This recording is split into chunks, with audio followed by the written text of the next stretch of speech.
Oh my God, what is going on? Oh, she's definitely not gonna do that. Oh no. Go, go, go!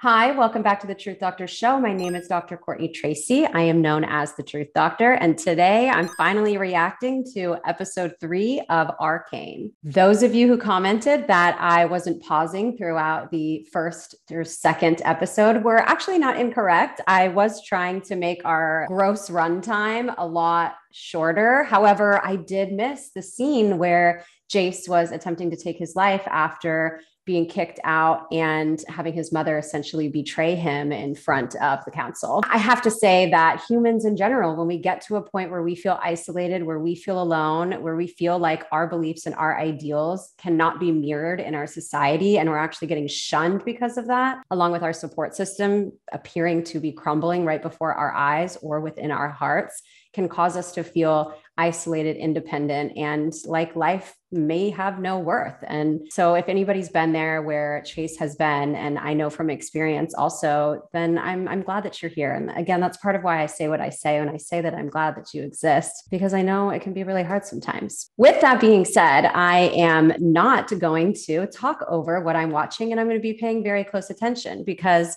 although I have not received actual spoilers in the comments, what I have received are countless comments telling me that I'm essentially in for the ride of my life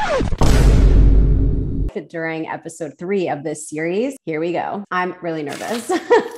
You could pass a lifetime without ever facing a choice like that. But it changes you forever. Okay, so Silco and Vander were in a fight, and Vander was attempting to drown Silco. Obviously, they're going to come to a head at some point in this episode, and I'm excited to see them interact. Okay, so Vi was ready to turn herself in. Vander? Oh. It's the only way. Vango! Open the damn door!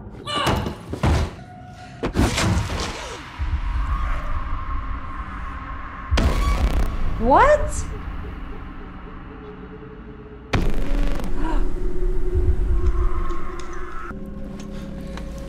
What? What happened? Oh, Silco happened. Go. Wait. Oh.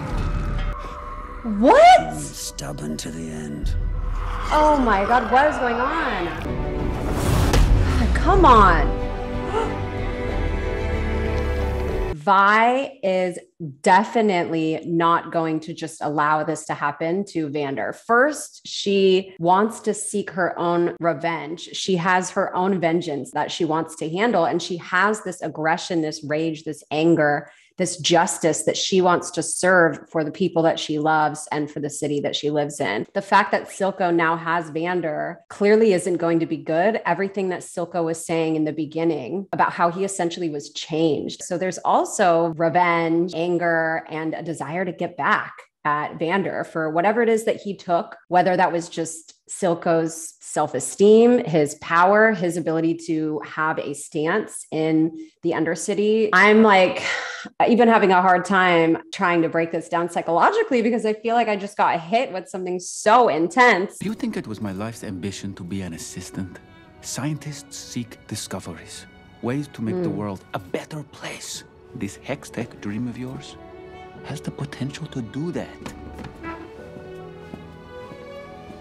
Our Hextech dream.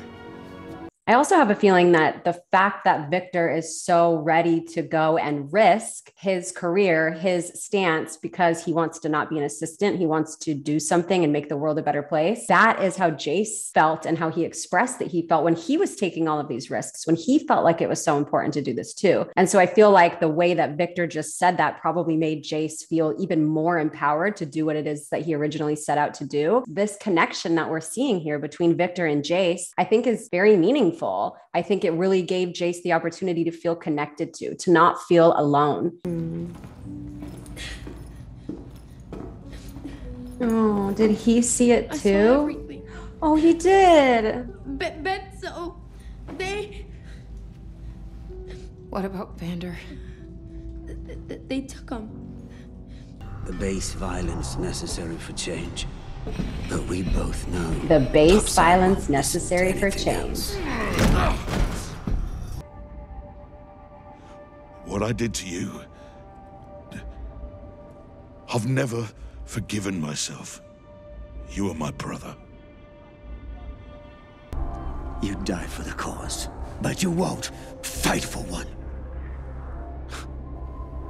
I'm just not that man anymore. I'll show you what you really are. What Silco experienced when he was drowning because of Vander, when he changed. He said, you know, I wasn't the same after that. Essentially, I learned a lot as a result of that. He still had respect for Vander, but he also felt extremely defeated. And like even more so now, he wants to get his revenge. When he says, I'll show you what you are, Silco likely feels alone. He doesn't really have somebody that has the same drive as him for the same reason. Of course, most of these people want power and they like violence and they're cool with being like the underground of the underground, but there isn't necessarily a story that Silco can attach to. He wants them to be brothers again. He wants their mission to be an actuality again. And you can tell that Silco's character is lonely down there and feels as though he doesn't have anybody else that actually wants to engage in his mission with him. Willing to risk exile for your endeavor. That's quite the conviction. No. Wait a minute, what is Harold! Oh, they have an inn. Oh, Counselor Medarda. That's pretty awesome that Medarda is like, all right, let's do it. Stop being such a big baby. Oh, poor Powder. Where's the... Oh, you're back.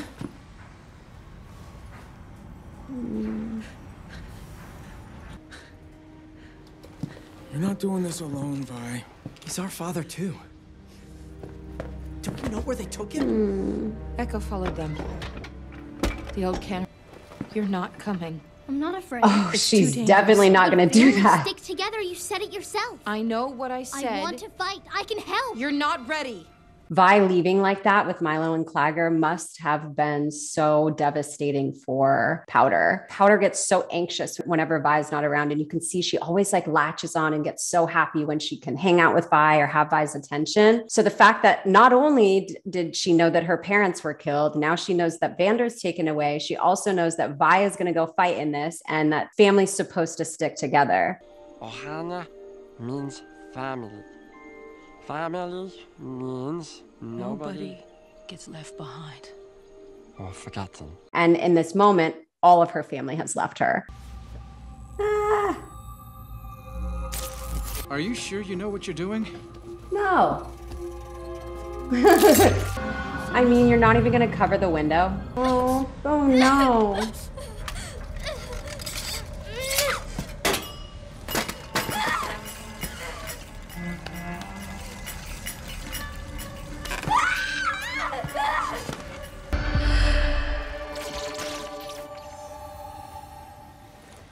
I can help them. Powder clearly is either in a traumatic response, is having a panic attack. When we feel like somebody or people that we love have left us and are at risk, whether they've died, like her parents, she might think that Vander is dead or is going to die since he's been kidnapped, and think that that may happen to Vi as well. We can crumble. We can absolutely fall to pieces. And you can see that with her face, with the snot and the spit and the hitting herself in the head. And we lose our ability to be controlled. And it really causes us immense stress, human beings, when our amygdala is activated, when our frontal cortex shuts down because we're in survival mode, we're in isolation mode. It can be absolutely devastating. She flashes back to the memory of these blue crystals. I called them blue balls, and somebody commented and said that was funny, that she realizes that she can make an impact. I can help them. Vander is going and doing this to help Vi and Powder and everybody else that he loves. Vi is going to go do this to help Vander. And now Powder is going to do this to go help Vander and Vi. They're all in survival mode, and they are all making, in a sense, irrational decisions, but that may actually be the best decision that they can come up with in the moment. Oh no.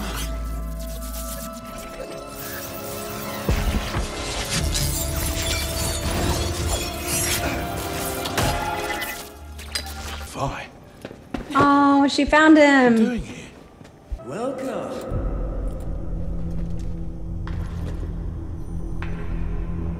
Oh no. She's wearing the iron hands.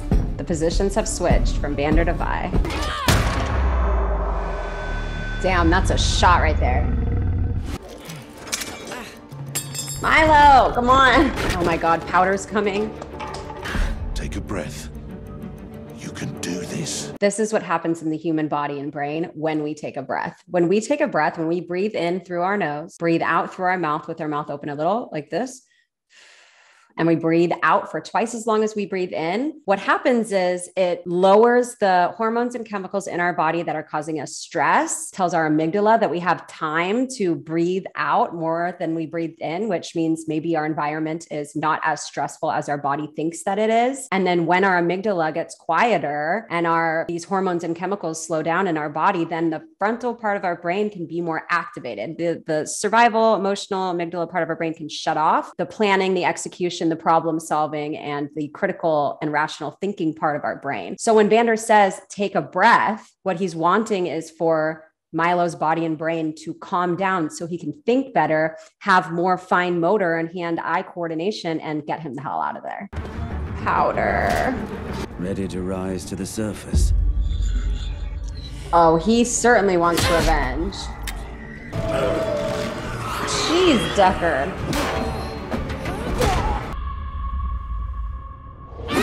Oh. Oh no.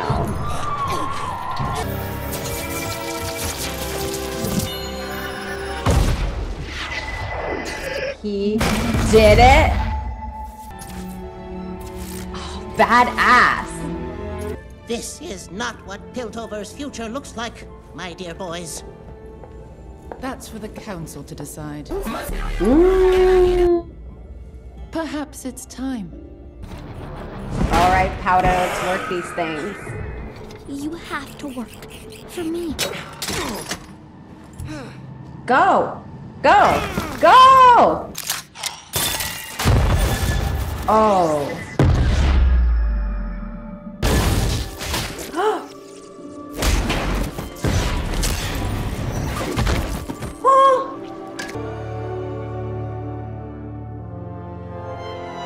Oh my God.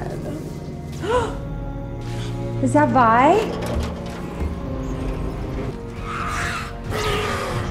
Oh.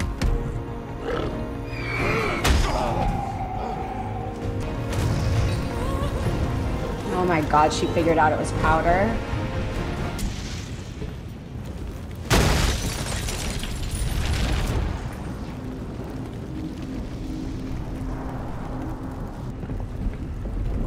Oh shit.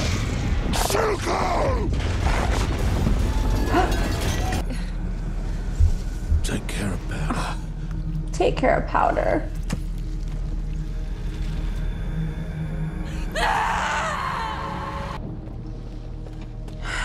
Oh. It worked! Why did you do this? Why did you do this?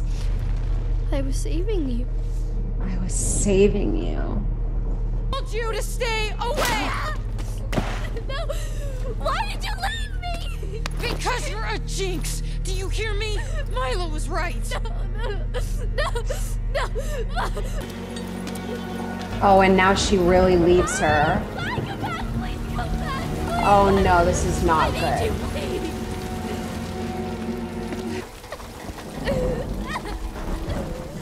Oh my God. Are you serious? Oh.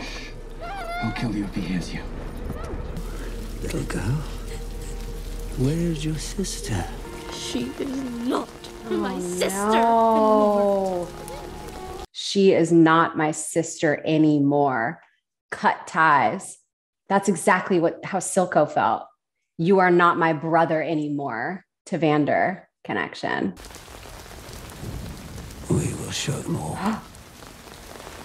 Oh no. She slapped Powder. Okay, first thing, if you all have not watched my Euphoria reacts, I highly recommend it. I talk a lot about why and how this can happen in people who aren't typically violent or people who wouldn't be violent towards certain people, like Vi smacking Powder in the face. Vi cannot handle losing people. She cannot handle losing people.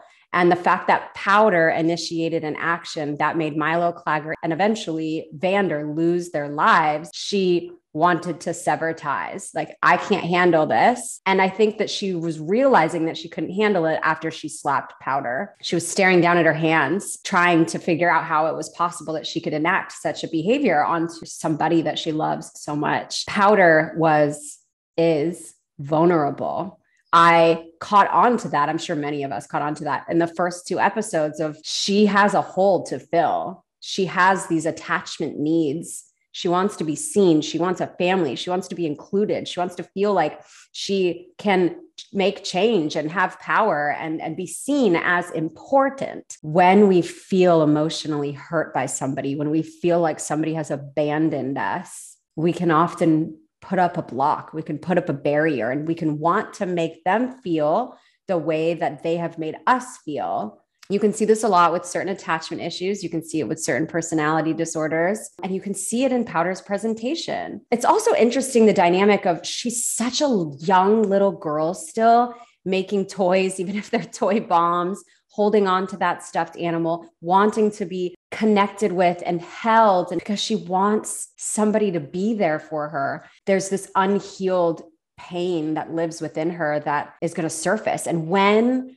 Powder called her a jinx and said that Milo was always right, that takes away everything that Vi has always said in defense of Powder. Then all of the past experiences of reconciliation, of support that she got from Vi disappeared. And we saw this with Jace also and his mom. He loved his mom. He wanted to support his mom. He was doing all of this because he understood the power of magic when she was able to be saved and get out of the snow. We see that when our support system pulls away, whether that's metaphorically, like they just completely do not understand our stance of life, or they physically pull away or physically hurt us to let us know that this is not okay. And like, I am no longer in association with you. We can switch. So what happened with Jace when his support system, his mother and the council exiling him, when that occurred, he wanted to take his life.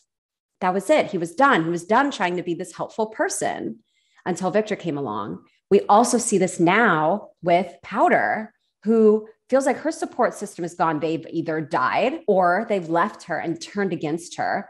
And so now she is done with that and she's ready to just move on to a different aspect of life. And in these situations where we feel isolated, we feel abandoned, we can want to take our own life and harm ourselves, or we can be ready to show the people that made us feel that way what they deserve. There is so much mental health content, topics in this series. I obviously want to continue this series. Please let me know if you found this helpful. Let me know what questions you have. Hopefully I didn't miss anything in this one. I tried to pause it as much as I could. I really love this Arcane community and I really love this series. So let me know and maybe you will see me within episode 4. As always, to every single one of you, I am glad that you exist.